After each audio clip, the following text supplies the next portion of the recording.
अयोध्या में दीपोत्सव को लेकर तैयारियां तेज हो गई है। इस कार्यक्रम में पीएम नरेंद्र मोदी भी शामिल होंगे। ऐसे में दीपोत्सव की तैयारियों का जायजा लेने खुद सीएम योगी आदित्यनाथ पहुंचे। उनके साथ संस्कृति मंत्री जयवीर सिंह भी मौजूद रहे। उन्होंने अधिकारियों के साथ बैठक कर कई अहम सुझाव दिए।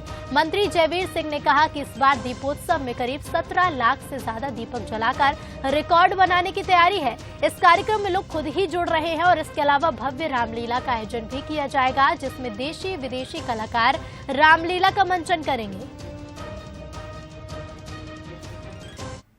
योगी सरकार के पहले कार्यकाल से ही जो है अयोध्या को लेकर खास तैयारियां रही हैं। दीपोत्सव लगातार वहां पर मनाया जाता रहा है और इस बार और भव्य दीपोत्सव मनाया जाएगा, क्योंकि एक तो सबसे बड़ी बात जो है कि प्रधानमंत्री नरेंद्र मोदी जो है दीपोत्सव यानी 23 तारीख को वहां मौजूद रहेंगे। साथ ही साथ जो है कई देशों की रामलीला होगी, जो है एक नया रिकॉर्ड बनाने की भी तैयारी। इसी पर हम बात करेंगे उत्तर प्रदेश सरकार के पर्यटन एवं संस्कृति मंत्री जयवीर सिंह जी से और समझेंगे कि आखिर क्या तैयारियां अयोध्या में और किस तरह से इस आयोजन को भव्य रूप दिया जाएगा। सर, अयोध्या में दीपोत्सव का लोगो जारी हो गया है, प्रधानमंत्री आ रहे हैं, तो किस तरह की तैयारियां हैं? पहले तो दीपोत्सव के इस प्रकाश पर्व पर पूरे प्रदेशवासियों को, देशवासियों को हमारे संस्कृति और पर्यटन विभाग की ओर से बहुत बहुत शुभकामनाएं, बधाइयां। जैसा कि अब आपके संज्ञान में है कि माननीय प्रधानमंत्री जी स्वयं उस कार्यक्रम के साक्षी बनेंगे।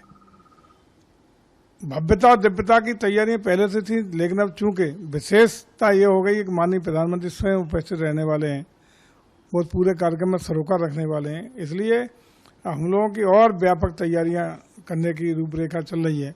कल माननीय मुख्यमंत्री जी स्वयं तैयारियों का जायजा लेने गए थे और वहाँ अपेक्षित उन्होंने स्थलीय निरीक्षण भी किया और जहाँ जहाँ कमियाँ थीं बड़ी और सुझाव थे या जो और अतिरिक्त हो सकता था, उसके लिए दिशा निर्देश माननीय जनप्रतिनिधियों के बीच में, प्रशासन के बीच में देने का काम किया है।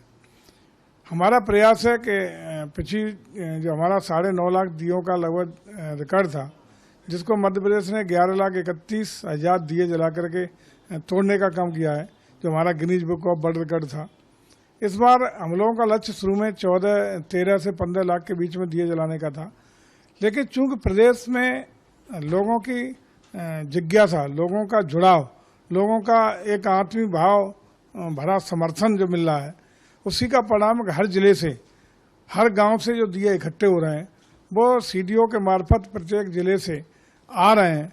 उसका परिणाम ये कि 17 लाख दियों का कन्फर्मेशन हो चुका है और मुझे लगता है ये संख्या वो और आगे जाकर 18-20 लाख दियों तक जा सकती है, जो प्रज्वलित होने का काम होगा।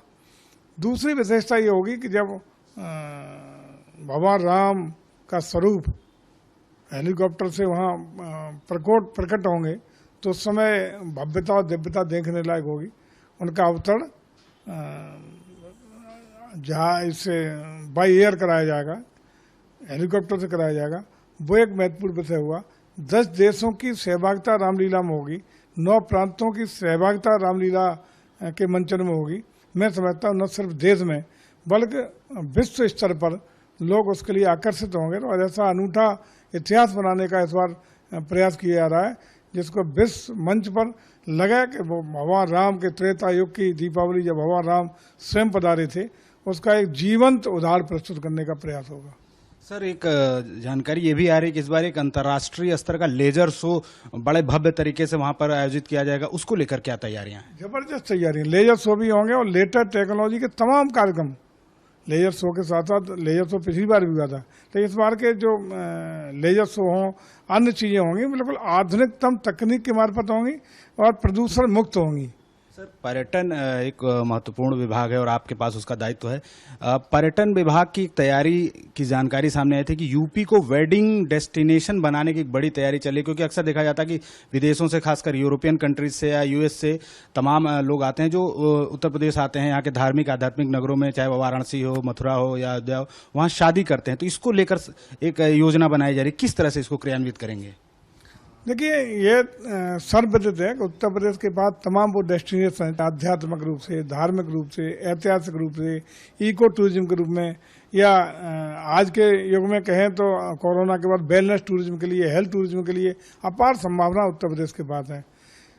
लेकिन उसका दोहन, उसका सदुपयोग और आकर्षण का केंद्र बनाने का काम उत्तर प्रदेश सरकार कर रही है। तमाम जो किले, तमाम ऐसी पुरानी रियासतें, पुरानी इमारतें जो पर्यटकों की दृष्टि से उनको लगता है कि हम राजा साहब के किले में ठहरे हुए हैं, वो भी विकसित कर रहे हैं। और साथ ही साथ हम लोग गांव तक हम लोग नई जो पर्यटन नीति 2022 लागू करने जा रहे हैं नवंबर के महीने में, उसमें प्रावधान किया गया कि यदि हम 5 कॉटेज या 5 कमरों का कोई पर्यटकों के लिए रुकने का उपयुक्त स्थान गांव तक हम बनाने का काम करेंगे, उनको भी 25% सब्सिडी देने का काम करेंगे। तमाम बड़े बड़े होटल के ग्रुप भी हम लोगों से कनेक्ट हो रहे हैं और वो उत्तर प्रदेश के आकर्षण के साथ अपना इन्वेस्टमेंट करने जा रहे हैं।